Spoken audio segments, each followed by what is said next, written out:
Hi everybody, and welcome back to my channel. If you're new here, welcome. I'm Amber Rose, also known as the Religious Hippie. You can basically follow me on any social media platform, or you can go straight to my website at thereligioushippie.com.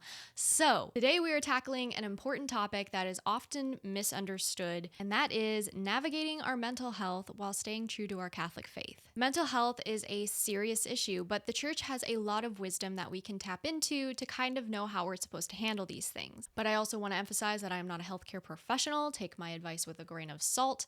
This was just a highly requested video, and I'm here to do it for you guys. First, I want to clear something up. If you're seeking mental health, that does not mean that you're lacking in faith, or that God hates you, or God isn't good enough, or that you're not praying enough. None of that stuff is true. I was told all of these things when I was struggling with my body dysmorphia, my anxiety, my depression, my self-harm issues, all of that stuff. And I was told those things by my peers, which is one of the reasons why I believed it, because I really did kind of take my peers' opinions too seriously. But it did really hurt my relationship with God. So don't let that be you. Know that God loves you and He wants you to heal from these things. You are not alone. Many saints have struggled with mental health. In the Catechism of the Catholic Church, it constantly states that we have a moral obligation to care for our physical and mental well-being. 1 in 5 people in America struggle with mental health disorders, and 20% of those people are Catholics. And before we dive any deeper into this topic, I quickly want to talk about what mental health is. So, mental health is understood as the well-being of an entire person. That means body, mind, and soul, rooted in the belief that human beings are created in the image and likeness of God. So it acknowledges the interconnectedness of our physical, emotional, psychological, and spiritual dimensions, emphasizing that the health of each aspect affects the others. The Catechism of the Catholic Church states that the body and soul form a single nature, and therefore mental health involves emotional stability. So this is properly ordered emotions or passions that align with reason and virtue. You guys can look more into that in the Catechism of the Catholic Church, 1767. It involves psychological wellness. The Catechism of the Catholic Church, 1731, defines psychological wellness as a sound mind that is capable of rational thought and free choice. Another thing this includes is social flourishing. So you need healthy relationships and community support. And then the last thing it involves is spiritual integrity. So this involves us being in friendship with God through grace and prayer and the sacraments. And I want to be clear that when I'm talking about mental health, I'm not just talking about having a bad day or having the blues once in a while or even seasonal depression, really, and I'll get into that a little bit later. I am talking about clinically diagnosed situations, schizophrenia, OCD, PTSD, depression, anxiety, all those things. I'm not just talking about having a bad day or being sad once in a while. That's a part of the human experience. I am talking about when it becomes so bad it affects your everyday life and you cannot function, basically, is what I'm trying to say. Like, it's not just, oh, I feel a little anxious, because we like to throw those words around. I do that as well. Like, oh, I feel so depressed today, I can't get outside, or this or that.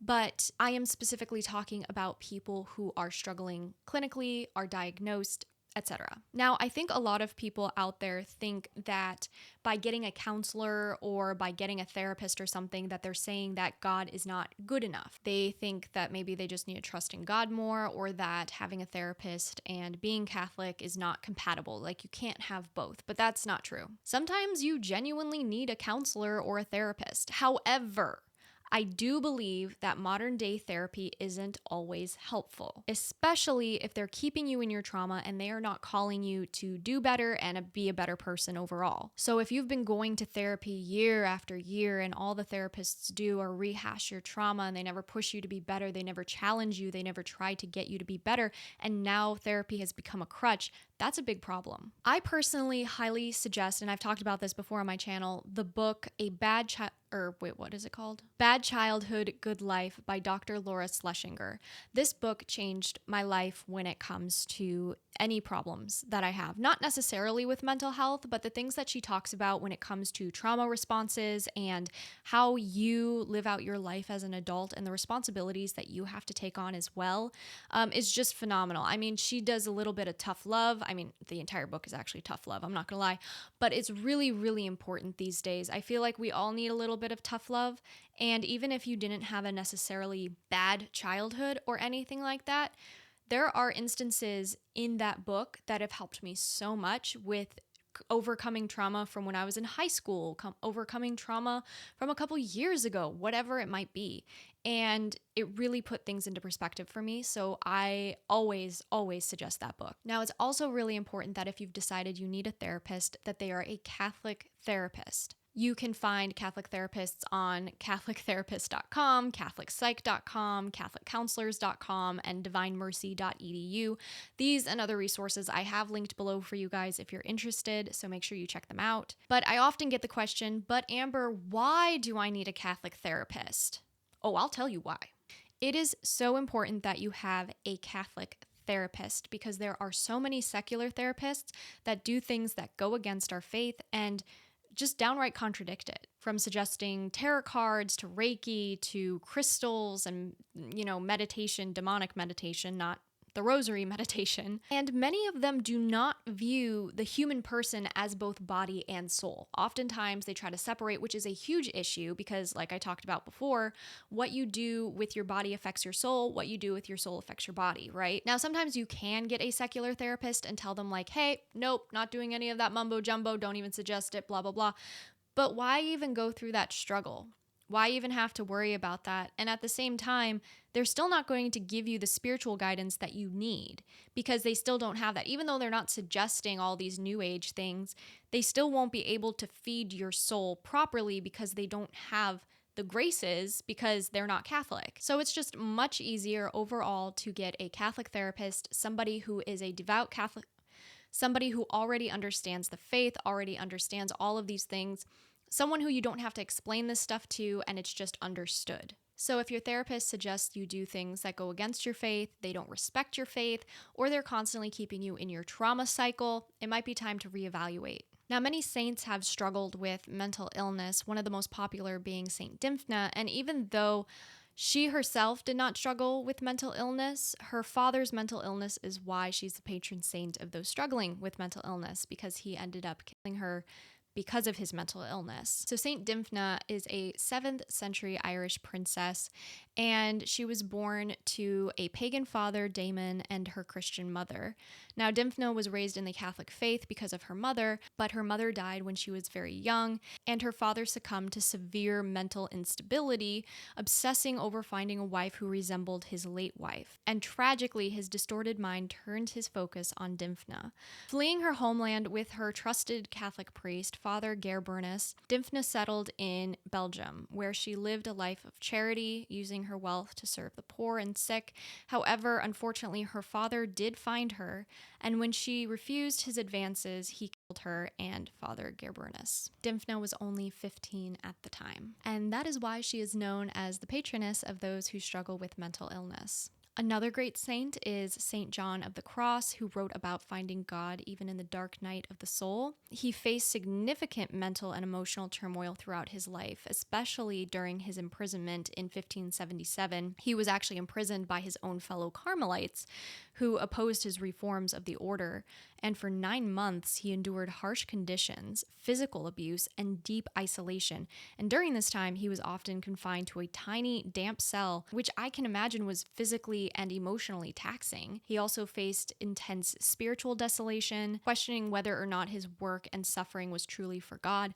And overall, he is just a great saint to pray to when you are in really bad mental situations. Some others I will mention to you that you can read into are Saint Therese of Lisieux, Saint Ignatius of Loyola, Saint Teresa of Avila, Saint Faustina Kowalska, and Saint Louis de Montfort. I want you to view these saints as your friends. Ask them for their intercession, read about them, and know that you are not alone. Your heavenly family is there to help you out. You just need to ask. And I also want you guys to remember that Jesus suffered too. He can relate to our suffering because he went through the worst type. So pray the Sorrowful Mysteries, pray the Divine Mercy Chaplet. You can also do the Stations of the Cross, which I have personally found very helpful in my healing journey. Now, I already mentioned some websites above when, we were kind of talking about resources and stuff, but I think everyone's a little bit different. So I try to offer as many different resources as I can so that it can fit all different walks of life for everybody.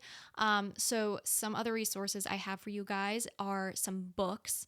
A Catholic's Guide to Depression by Aaron. I can't pronounce their last name. I'm so sorry. Again, all of this is linked below in the description, but this is perfect for understanding the Catholic perspective of depression, mental illness as a whole, really. It blends spiritual and medical insights, and so I think it's really beneficial for those who are struggling. Litanies of the Heart by Dr. Gerry Crete is also phenomenal. I actually have his book over there, and this is a great book. It goes through different types of trauma, and at the end, it talks you through it, and you can keep a trauma journal and kind of go through it to really fix the things that are still weighing on your mind from your past and walk through them. Journaling can be very healing. Oh, there is another, it's not a book, but maybe it's an encyclical.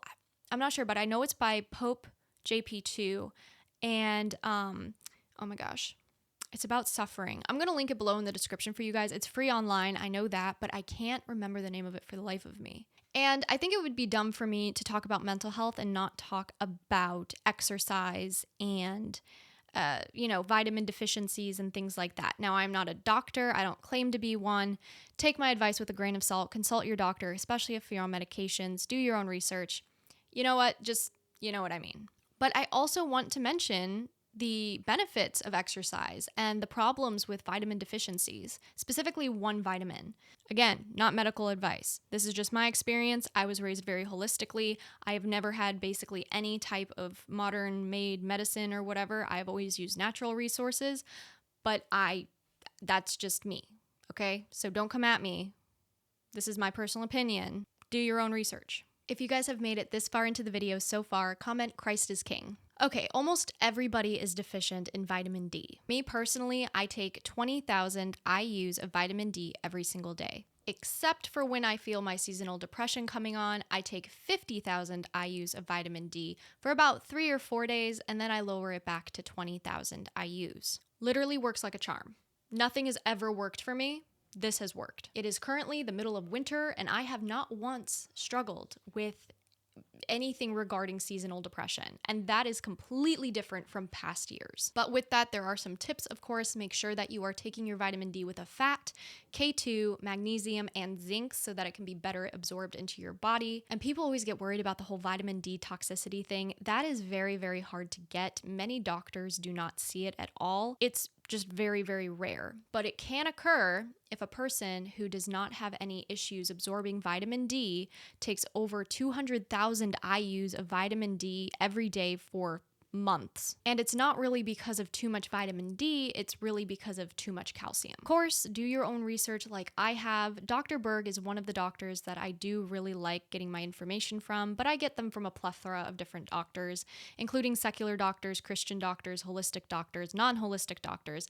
I'm all over the spectrum when it comes to those things. And obviously, exercise is so, so important. So many people are stationary. I'm literally pointing the finger at myself right now. I did not move almost at all today outside of going to First Saturday devotions. That was it. That's all I did. I've been sitting at my desk writing scripts, writing things out. I haven't even really gotten up to get water, so that's not really healthy. However, normally I do exercise. My husband and I go for 2-hour walks at times. I at least do some kind of weight training or something in the house, but today just was not one of those days. And while those days you may feel like you don't want to move, it's still important that we do move, because even going for a walk can release the happy hormones and overall just make you feel more productive. So guys, with that being said, that's all I have for you guys today, but I did want to say, if you guys are having suicidal thoughts, please contact the suicide hotlines here. I have also linked the information below in the description. All right guys, with all that being said, I'll talk to you guys in the next video. Bye!